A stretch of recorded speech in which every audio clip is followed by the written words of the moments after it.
Thanks. I'm really glad to be here. And if you told me earlier in the week that I was going to be giving lead in Bolingbrook on Sunday night, I would have thought you were high, because I live right by the lake shore in the North City without a car. And I think it was Friday, Rob asked me, and he offered to drive, and I'm just so glad because I needed kind of a break. I needed a change in routine, so it just came right at the right time. I'll get back to that 1,000 days later, but congratulations on all those orange key tags and the green one too. But that's awesome. You cleared the house out, so that's a good place to be. So I just want to tell you some things about my past, because I was thinking about this earlier when I was thinking about giving this lead, but I think anybody who hears about my past would probably vote me most likely to become an addict, but it didn't happen till I didn't start really using in earnest till I became 40.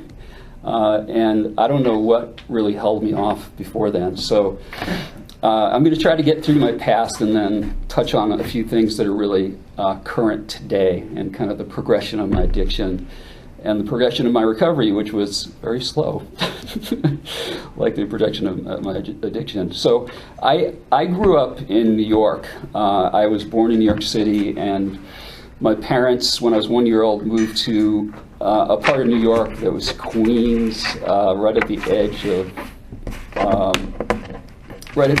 edge of Nassau County, which is like the suburbs on Long Island.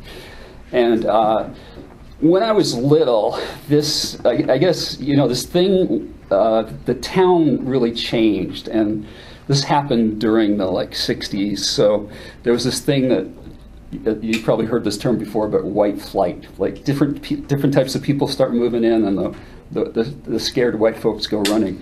And there was a lot of things going on there. There was the assassination of Martin Luther King, the Kennedy assassination, and it was a political climate that was really kind of weird. So I grew up in a neighborhood that was mostly African American, and I was a minority there. So I kind of got it in the neighborhood. And then I went to a strict Catholic school, so I kind of got it in the school because there was these mean nuns there. And there was a few nice teachers, but they weren't the ones I remembered. So.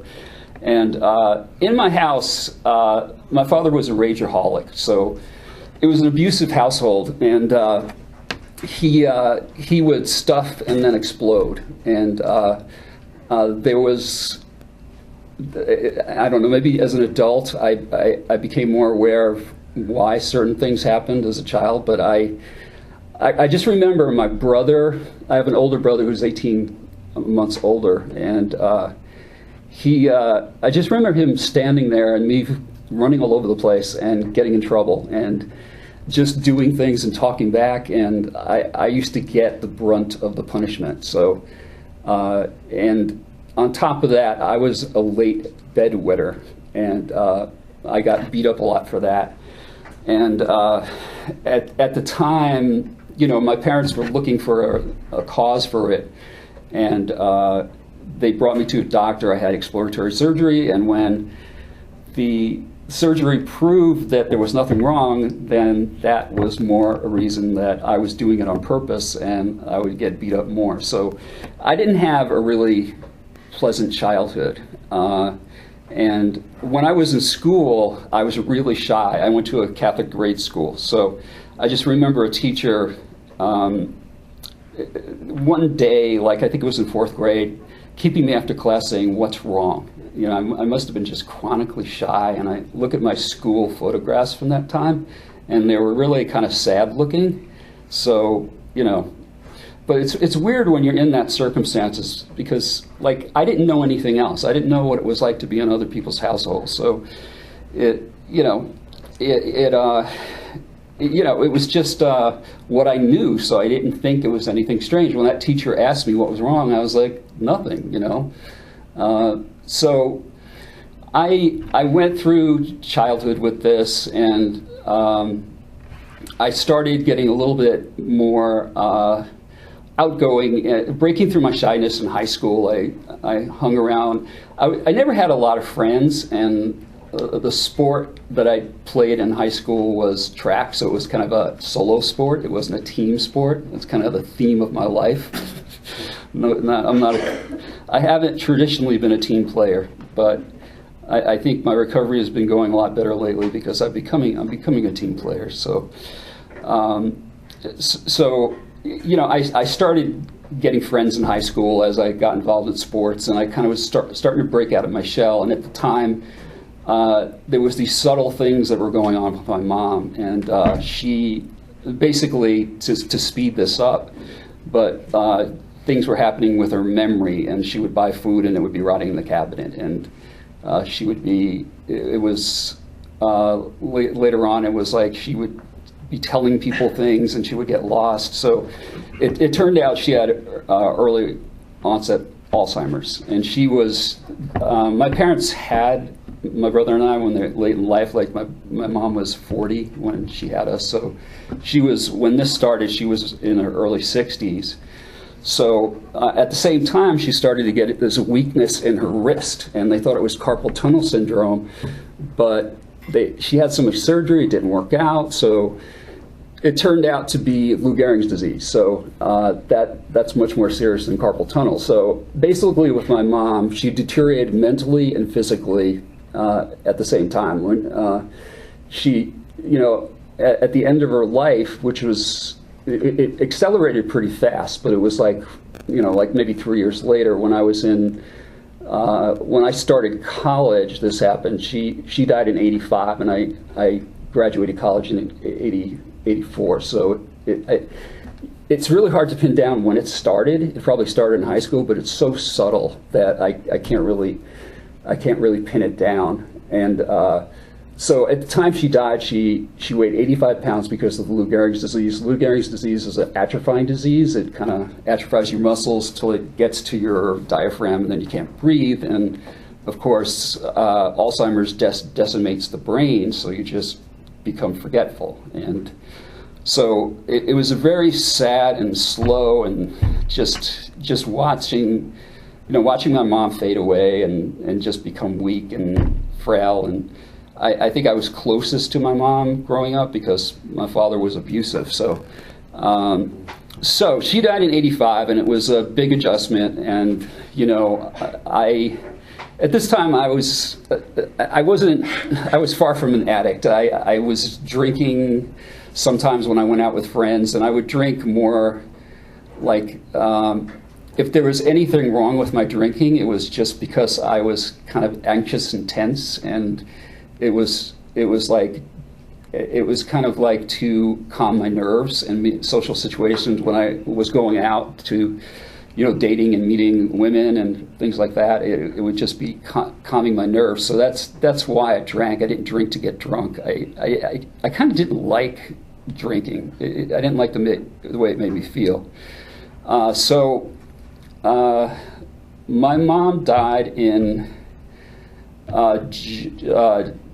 April of '85. So at that time, I was living at home, working, and living with my father. And my father, I hardly knew my father, but he was, because there was this abusive experience, and it was like a distant relationship. So in June of '86, my father committed suicide. I was living with him. I came home from work. I found him, and that was a trauma that still stays with me today and rocks me. Like when I hear, I didn't start using the word trauma till like maybe 5 years ago, the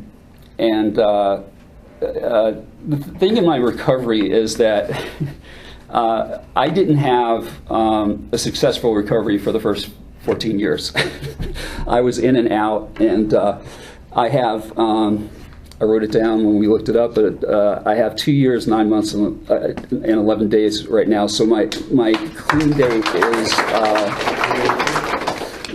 date is November 9th, 2014, and like when I say that to myself, I can't believe it, because this is, like I say this all the time, like this is not me. This is not what's supposed to be happening, because like I was relapsing for 14 years, so I'm not supposed to get 2 years. And so anyway, I digress. After my dad died, it was a big shock. I was going to grad school, and because my brother and his wife were moving into the house, I had to go leave. So I ended up going away to grad school anyway, and I did.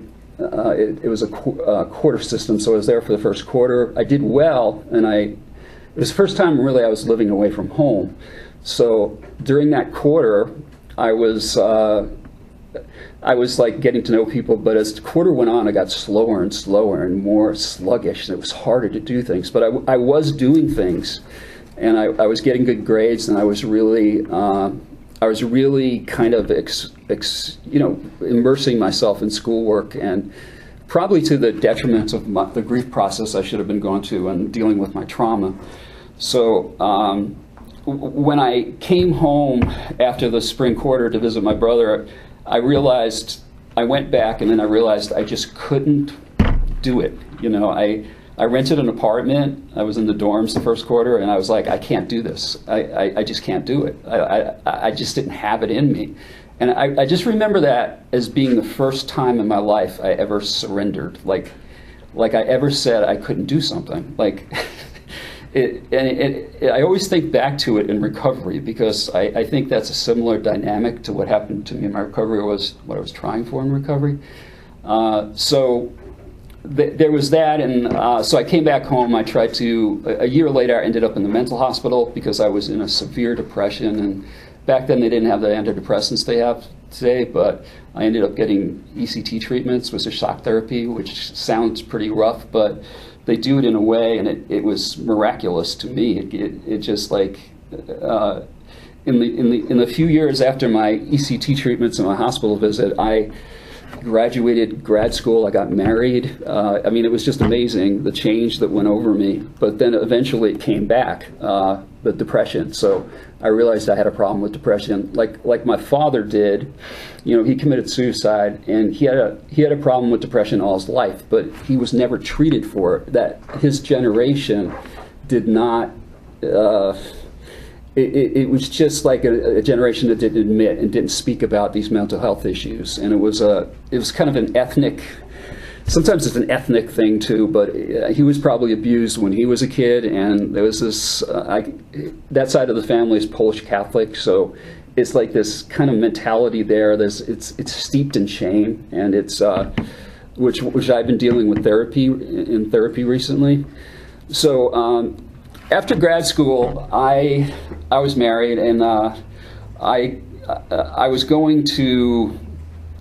When I got into grad school, I could teach college, so I taught college for 6 years. I taught for 4 years in Alabama and 2 years in Michigan. So at the end of my college teaching career, I ended up not being able to find a job, and I ended up in Chicago because it was right near Michigan. And as soon as it was kind of started before, but as soon as I came to Chicago, my wife and I split up.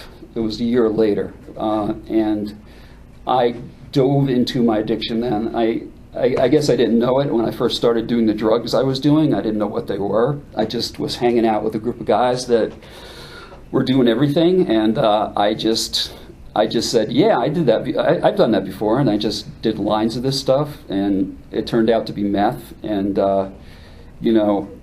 and I just mentioned, like, I did a bunch of drugs after that period, but I just mentioned that because it's one that's, any drug you're addicted to is the hardest drug in the world to kick. But it's this, I don't know. I've been told things about this drug that, like, it's really hard to kick, and people don't have too good success with it. So maybe I started to believe that. But so I bottomed out in 2002. Luckily, I had a friend in AA, and that weekend, it was Labor Day weekend 2002, he took me to an AA meeting, and then he dropped me off at an NA meeting. So, and I think Bob was at my first NA meeting. I swear he was, but I don't remember a lot about. I was just so freaking filled with fear walking into that room, and just like, what am I doing here? And so So I came into the program 2002, and I kind of dove into it. I was working steps. I, had a sponsor, but the first time I relapsed for 1 day after 6 months. Then I almost made it to a year, and I think like 11 months and 2 weeks I relapsed. And then, so my relapses were anywhere from 1 day to a weekend, and the longest one was probably around 7 months or 9 months. And I was coming back and getting white key tags during that time, but I wasn't staying, I wasn't sticking, So I'm only counting my periods of recovery are the periods where I had like more than a few months. So my recent treatment, I've been to treatment 4 times, and my recent treatment, I actually was able to piece together a relapse timeline, and I've had 12 periods of relapse, and this is my 13th period of recovery. And I am doing things completely different this time. I mean, it's just like, first of all, you don't have to relapse. I wish I hadn't, because I wish I would have taken this attitude 14 years ago and just took it seriously. I said in a meeting a while ago that I came in and these people were like nerds. They were so serious, and I was like, relax, like, like you're too serious about this stuff, but those are the people who are still clean today, And like, if I would have followed their lead and anyway, so I left something out. Like, I think the beginning of my addiction came before I was using. In 95, when I came to Chicago, that about a year later I started using, and my marriage broke up. But 95 was the first year I ran a marathon.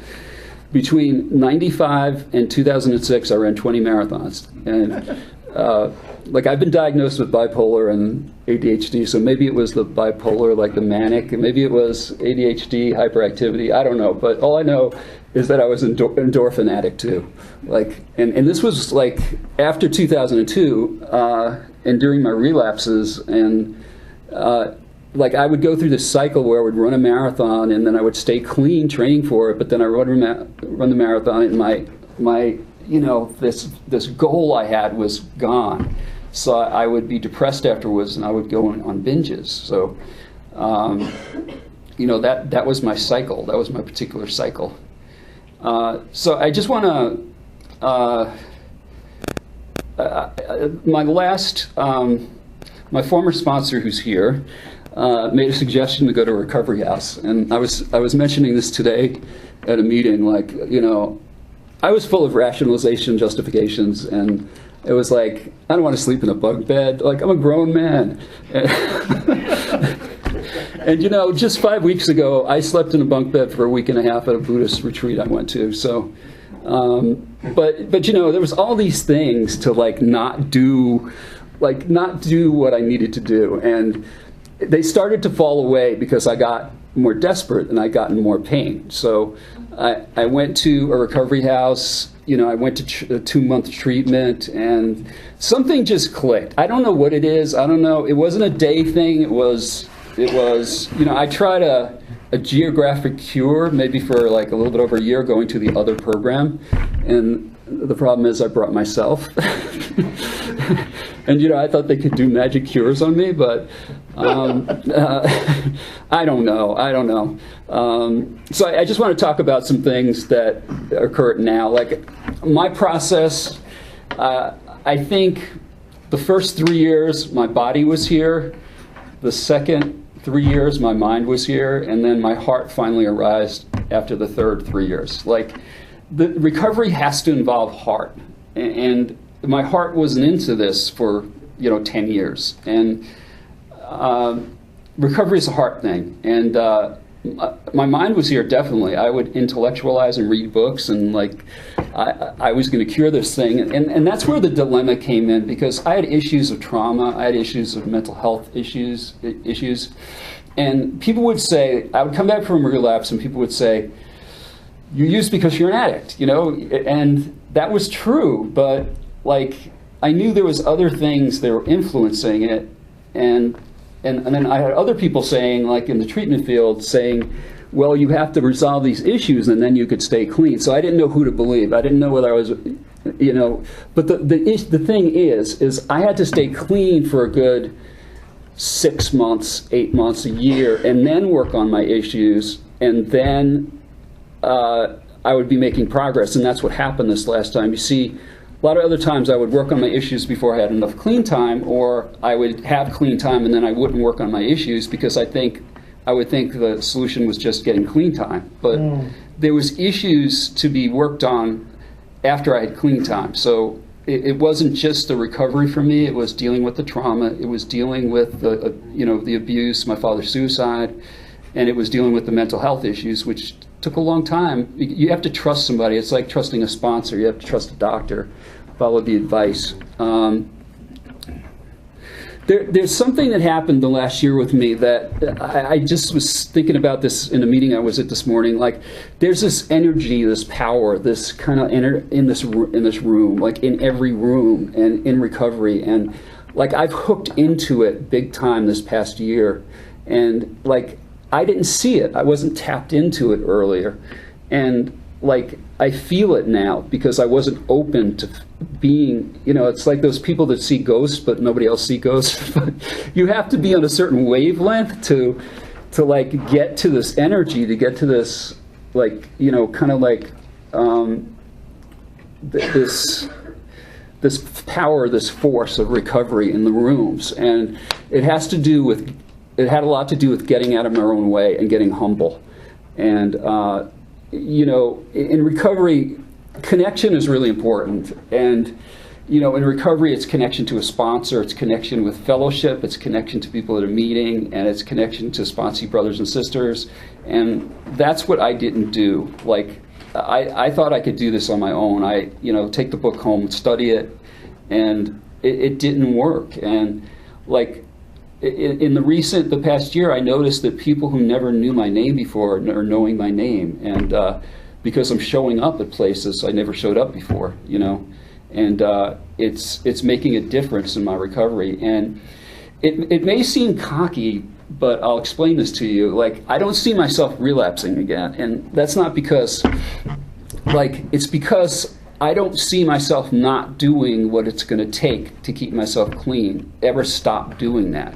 Like, it's not, in the past, I said that I'm going to stay clean, but then I just stopped doing everything. But now I know what it takes, and I know that I'm not going to have the heart to stop doing all this stuff, all the work. Like, I went to 5 meetings last week, and I had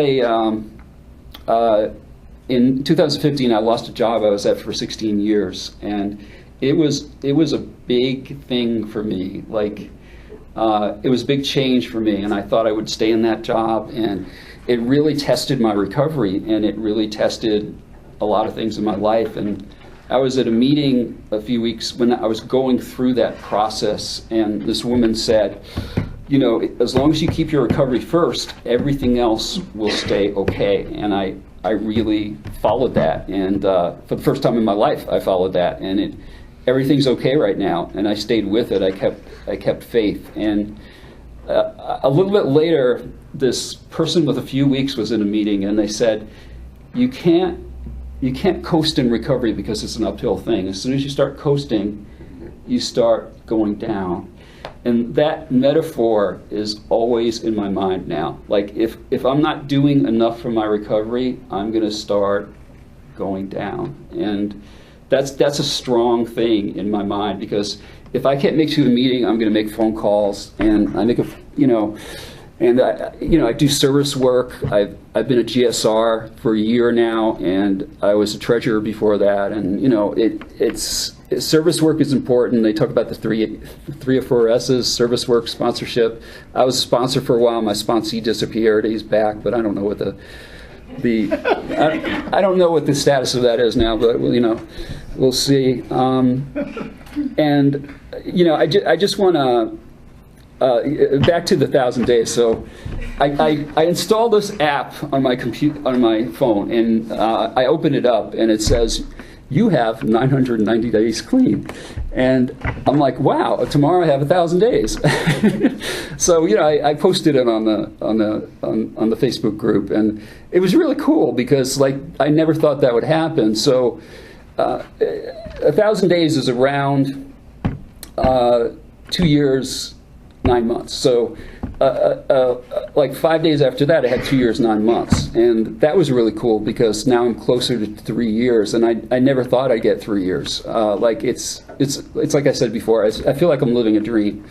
And I have to pinch myself sometimes. It's like, but then that Friday, I got a text that the recovery house I stayed with, a guy had died who had been my roommate. So it was like a rocky week for me. I mean, 2 joyous things and 1 really grief type thing. And there was that reading today, and just for today, I initially got really sad and had shed some tears, and all these snapshots came into my mind being with this guy at this recovery house. And then I stepped back and did a larger thing, and I realized 3 people had, in my 11 months at recovery house since then, 3 people had died, and that I've been there with. And that really, like, opened up my compassion, like that, you know, it's just like, it wasn't just about him, it was about just recovery and the fact that this is such a precious gift, and that we're special people because we have this gift. And, you know, I rarely lose sight of that now. Sometimes I get in a stinky mood where, you know, that poor old me kind of thing, but it doesn't last. It doesn't like hang over me like a cloud for a week. It's just like half a day now, you know, and then I snap out of it. So I'm really grateful for that. And, you know, you've heard a grateful addict never uses, and it's so true, because I try to keep my gratitude. I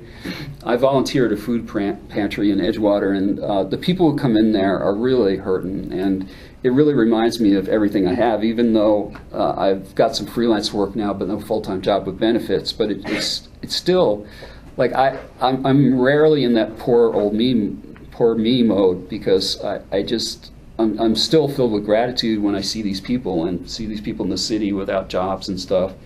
So, you know, and I have plenty of people in my life today to remind me to, you know, I said this morning at this meeting that I used to not listen to people at meetings. I used to, like, not notice people. I used to just, like, endure meetings. But now, when I hear people share at meetings, it sustains me. It just, like, hearing how other people use their program to get through their life and just tackle the things and the joys in their life, it just helps me so much. So I think that's all I've got. So I'm really grateful to be here at another meeting, and would really love to hear some people have to share. And that's all I've got. Thanks.